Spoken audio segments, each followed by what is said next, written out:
तेज है गधे के बल नहीं है। चलो पहले जो एक क्वेश्चन बचा था उसको कंप्लीट कर दिया जाए। उसको कंप्लीट करिए क्योंकि हम क्वेश्चन आधा पढ़ लिए थे। वो हो गया सर? नहीं हुआ सर, आप समझा दीजिए। ठीक है, हमारे कैसे हो गया? तुम कह रहे हो क्वेश्चन टफ भी है और तुम्हारा हो भी जा रहा है, बताओ। हो गया है, मैं बस याद नहीं आ रहा। तो 10th कैसे की हो? 10th तो उसी पे बेस्ड है। 10th वाला ही हम बोल रहे हैं। सर वो इलस्ट्रेशन से बोल रही है ना हम। इलस्ट्रेशन नहीं, हम प्रैक्टिकल। चलो देखो, इसको हमको कंप्लीट करने दो पहले। तो हम लोगों ने क्वेश्चन पढ़ लिया था और उसको एक बार हम एक बार रिपीट करते हैं। तो हमने बताया था कि जो सैलरी होता है एम्प्लॉय का नोटिस के बाद होता है वो अनसिक्योर्ड होता है। जो मैनेजर की सैलरी होती है वो अगर नोटिस के बाद होती है तो अनसिक्योर्ड होती है। अगर कोई लोन दिया गया होगा जिसके बदले में गारंटी मैनेजिंग डायरेक्टर ने दिया है और अगर डायरेक्टर उसको पे करता है तो वो भी अनसिक्योर्ड हो जाएगा। टैक्स अगर 12 महीने से ज्यादा का है तो वो भी अनसिक्योर्ड हो जाएगा। और कुछ बचा है? इतना ही चीज हम लोग शायद पढ़े थे। ठीक, इनकम टैक्स बताया तो टैक्स अगर 12 महीने से ज्यादा होगा। रेंट बता दिया। रेंट में भी हाँ, अगर लैंडलॉर्ड वाला रेंट होगा, सही करो, अगर लैंडलॉर्ड वाला रेंट होगा तो अगर नोटिस पीरियड के बाद होगा तो वो भी अनसिक्योर्ड माना जाएगा। अब इसी के बेसिस पे वो कह रहा है देवी कि आओ देखते हैं।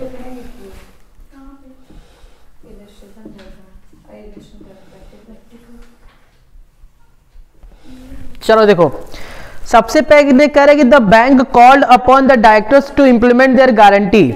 There are no arrears of debenture interest.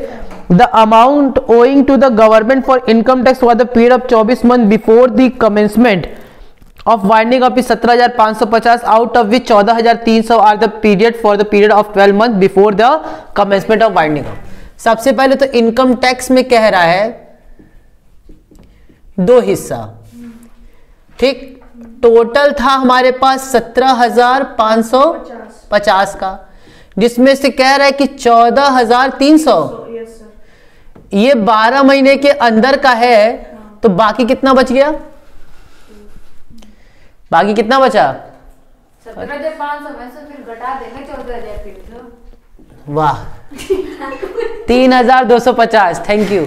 हाँ तो वही हुआ 3250 जो होगा, ठीक है, 3250 जो होगा वो क्या होगा? 12 मंथ से ऊपर, तो ये हो जाएगा मेरा अनसिक्योर्ड। ठीक, okay sir.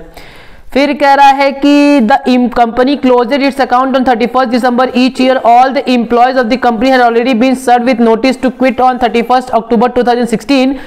They admitted an amount of 2,730 for salary in lieu of notice. lieu of notice में कितना है? अब हम सैलरी की बात करते हैं तो सैलरी में कह रहा है 2,730 जो है वो नोटिस वाले हैं। तो ये जो नोटिस वाले हैं ये भी क्या हो गए? अनसिक्योर्ड। Okay sir. फिर कह रहा है कि rent was paid up to 31 October 2016. The premises were held under a lease with annual tenancy. The landlord agreed to waive the right to notice on the liquidator's undertaking to pay him 2 month rent that is 650, यानी कि 650 रुपया rent का। तो rent में जो 650 है वो भी क्या हो गया? अनसिक्योर्ड हो गया। अच्छा, एक सैलरी का कितना अमाउंट है ये भी कहीं दिया है क्या? नहीं दिया है, छोड़ दो। ठीक है। उसके बाद से कह रहा है कि वन ऑफ द क्रेडिटर, हमने क्रेडिटर में अच्छे से डिस्कस किए थे। फिर एक बार बता दे रहे कि एक कंपनी का क्रेडिटर था, कितने का था? 13,000 का क्रेडिटर था और एक मेरा ट्रेड रिसीवेबल्स था 6500 का। ठीक, ये 13,000 वाला अपना लायबिलिटी पूरा करने से मना कर दिया तो मैंने इसके ऊपर डैमेज क्लेम कर दिया और इसने भी मेरे से, हमने इसको अपना दायित्व नहीं पूरा कर पाया ऑब्लिगेशन, तो इसने भी मेरे ऊपर डैमेज क्लेम कर दिया। इसका डैमेज कितने का था? 1625। तो ये अब हमको देने की जरूरत नहीं है क्योंकि 13,000 में से इतना तो मैंने डैमेज ले लिया। इसका मतलब कि बाकी बचा हुआ ही मेरा क्या होगा? क्रेडिटर होगा। उसी तरीके से 6500 का ट्रेड रिसीवेबल था, इसने मुझसे कितना डैमेज लिया? 975। कितना? 975। ठीक, इतना बात समझ में आया? यानी कि अब मुझे 975 नहीं मिलेगा, बाकी मुझे मिलेगा। ठीक, इस केस में मुझे कम देना होगा और इस केस में मुझे ज्यादा, सॉरी, कम मिलेगा। ठीक, अच्छा, इतनी चीजें हम लोगों ने नेक्स्ट पिछली क्लास में डिस्कस कर ली थी। उसके बाद से कह रहा है द क्रेडिटर्स रिफ्यूज, ठीक है 1625, अच्छा मेड अ क्लेम फॉर, ठीक है इतना भी हो गया। Furniture was sold for 7800। अब हमारा गुल्लक का काम आएगा। तो गुल्लक में हमारे पास सबसे पहले मैंने फर्नीचर बेच दिया। फर्नीचर मैंने कितने का बेचा है? 7800 का। तो गुल्लक में 7800 आ गया, ठीक। और हमने क्या किया है? इन्वेस्टमेंट क्या बोला है? इन्वेस्टमेंट वैल्यूलेस हो गया। ओ माय गॉड, इन्वेस्टमेंट की कोई वैल्यू ही नहीं है, तो इन्वेस्टमेंट मेरा खत्म हो गया। लोग खत्म कर दो इसको, ठीक। फिर कह रहा है मेरे पास ट्रेड हैज, ठीक है, sums owing by trade receivables for all collected, पूरा मिल गया। एंड यानी कि ट्रेड रिसीवेबल्स थे कितने के मेरे? अरे हाँ सर वो है 1,04,000 के थे। तो 1,04,000 में से तो 975 के साथ धोखा हो गया था ना। तो बाकी हमको पैसा मिल गया होगा। कितना मिल गया होगा? 1,03,125, सॉरी 0.25, इतना पैसा मुझे ट्रेड रिसीवेबल का मिल गया होगा, ठीक है ना जी। फिर कह रहा है कि and the insurance policy was surrender for 15,600 after the liquidator had paid a further premium of 585। सुनो मेरी बात ध्यान से, जल्दी से बताओ इंश्योरेंस पॉलिसी था कितने का? उसकी वैल्यू कितनी थी? जो भी रही होगी। कह रहा है इंश्योरेंस कंपनी ने मुझसे बोला, मुझसे का मतलब कि मैं क्या हूं? लिक्विडेटर। मुझसे आकर के इंश्योरेंस कंपनी बोली कि इंश्योरेंस 16,900 की थी मेरी इंश्योरेंस, मुझे इंश्योरेंस लेना था, मतलब उसका पैसा, इन्वेस्टमेंट का पैसा हमसे लेना था। तो इंश्योरेंस कंपनी ने बोला कि हम एक ही शर्त पे आपको क्या देंगे? इंश्योरेंस का पैसा देंगे, इन्वेस्टमेंट का जो भी आपने किया है तभी हम देंगे जब आप प्रीमियम कितने का पे करेंगे? 585 का। यानी कि लिक्विडेटर आया और अपने जेब से कितने खर्चा दिया? 585 का, और तब जाकर के मुझे क्या मिला? इंश्योरेंस मिला। अब जरा मुझे बताओ कितने रुपया मिला है मुझे? 15,600 मिला है ना। जल्दी से बताओ इतना रुपया रियलाइज हुआ है, या इसमें से अगर हम 985 माइनस, सॉरी 585 माइनस कर दे, इतना पैसा मिला है। माइनस करेंगे, ऑब्वियस सी बात है भाई। 15,600 हमको मिलता, लेकिन 15,600 में से उसने कितना प्रीमियम पे कर दिया? तो एक तरह से तो लिक्विडेटर का एक्सपेंसिव तो है, लिक्विडेटर का जो खर्चा है। तो लिक्विडेटर अपना पहले पैसा निकालेगा, कहेगा बेटा इसमें से जो पैसा बचेगा उसी को तुम किसी को पे करने के लिए इस्तेमाल कर सकते हो, मेरा पैसा एकदम अलग कर दो, उस मेरे पैसे के साथ छेड़छाड़ नहीं। तो वो 15,600 मुझे इंश्योरेंस कंपनी दी, लेकिन 15,600 में से 585 पहले ही वो अपने जेब में रख लिया, क्योंकि वो बोला क्योंकि हमने पैसा दिया था। इसका मतलब कि मुझे कितना रियलाइज हुआ होगा? सर मुझे रियलाइज हुआ होगा 15,015। हाँ ठीक ठीक। अच्छा उसके बाद से क्या कह रहा है क्वेश्चन?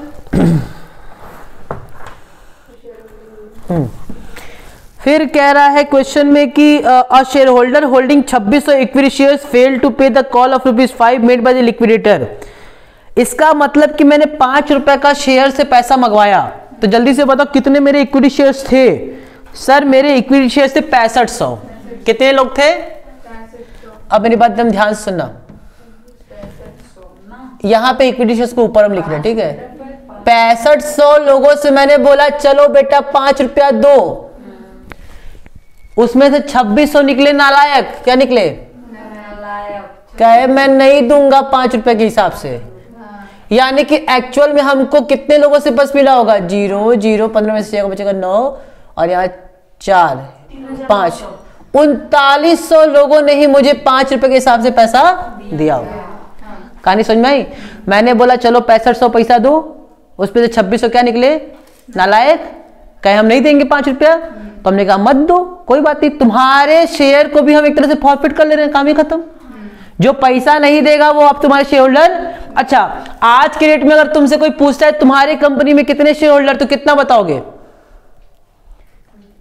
आज के डेट में कितने शेयर होल्डर है? यस, क्योंकि जो 5 थे उन्होंने मुझे पैसा नहीं दिया, तो वो नकारे निकल गए। ठीक, तो इसका मतलब कि मेरे पास आज के डेट में कितने शेयर होल्डर हैं? लास्ट में जो पैसा बचेगा सबको देने के बाद वो कितने लोगों में बटेगा? 3900 में। कुछ कहानी समझ में आई? Okay sir. फिर कह रहा है बस अब तो काम खत्म। लीगल कॉस्ट है 780, तो लीगल कॉस्ट कितनी है? 780, और हमारे पास लिक्विडेटर रेम्यूनरेशन कितना है? 6500। लिक्विडेटर रेम्यूनरेशन कितना है? अब बताओ जरा, इस गुल्लक के बाद कुछ बचा? बोलो। मराओगे तुम ना। क्वेश्चन नहीं देख रही है सर। हाँ, देखो इधर, इतनी बात समझ में आई? अब कहो तो हम इस ग्राफ को ही देख करके पूरा क्वेश्चन पढ़ दे और बताए क्या क्या हुआ है। हो गया, कुछ है ही नहीं भाई। देख लो, यहां से तुम्हारे पास पैसा आया, तो जहां जहां से पैसा आया वो डेबिट साइड में, जहां जहां पैसा दी, तो बताओ कितना पैसा दियो? 780 इसको दियो, 6500 इसको दियो।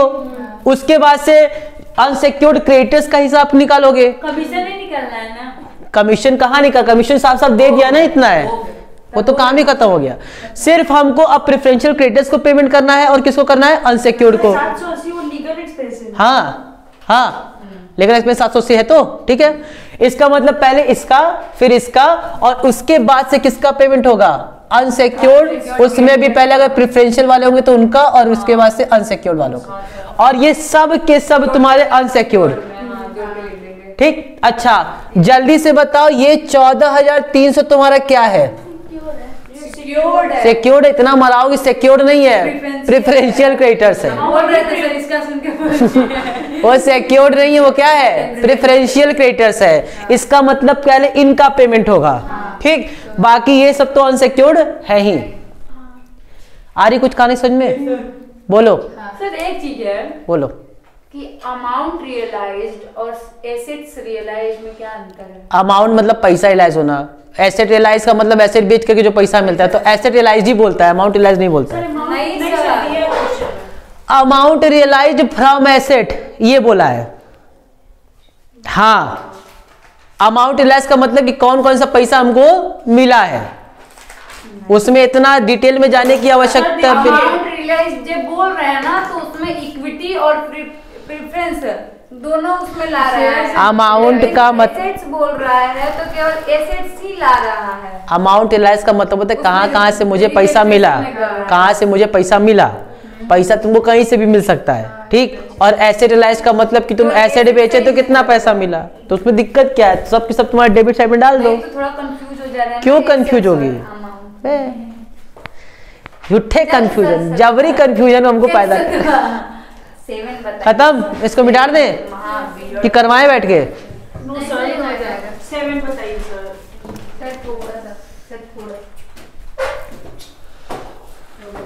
प्रैक्टिकल तो 50,000 बता। 50,000 की एंट्री कैसे? गुल्लक बनेगा। कहाँ एंट्री क्या ना कर रही हो? एंट्री कहाँ पास करना है? इसमें अकाउंट एक भी कर ही नहीं रही है सब। एंट्री कहाँ है? अकाउंट पास करना, अकाउंट बनाना है ना, स्टेटमेंट बनाना है। जो 50 है ना, वो क्रेडिटर में 3 लाख से मिला हुआ है, तो अमाउंट नहीं आ रहा है, आंसर नहीं आ रहा है टोटल। प्रेफरेंस ले एग्जाम में अकाउंट लेकिन बना देना, गुल्लक बना गया। सर बनाएंगे कि नहीं बनाएंगे, मतलब कॉपी खरीदना है ना, बताएंगे तो करने होगा। एक मिनट ये क्या? अरे गिरना मत मेरे भाई। 3 लाख है ना, 3 लाख में मिला हुआ है रेट पेपर तो अलग से क्यों दे रहा है कि प्रेफरेंशियल क्रेडिटर सब 50,000? वो तो बैलेंस शीट दे नहीं रहा है, बैलेंस शीट दे नहीं रहा है। बैलेंस शीट में क्या मतलब है? तुम बैलेंस शीट में तो 5% ओवर बुक भी नहीं दिया है, मतलब ये सब एडिशनल इंफॉर्मेशन है। तो एडिशनल इंफॉर्मेशन में वो करोगी ना, तुम ट्रीटमेंट नहीं करोगी। तो जैसे 5% ओवर बुक वैल्यू कर रही हो, वैसे प्रेफरेंशियल क्रेडिटर का भी तो करोगी।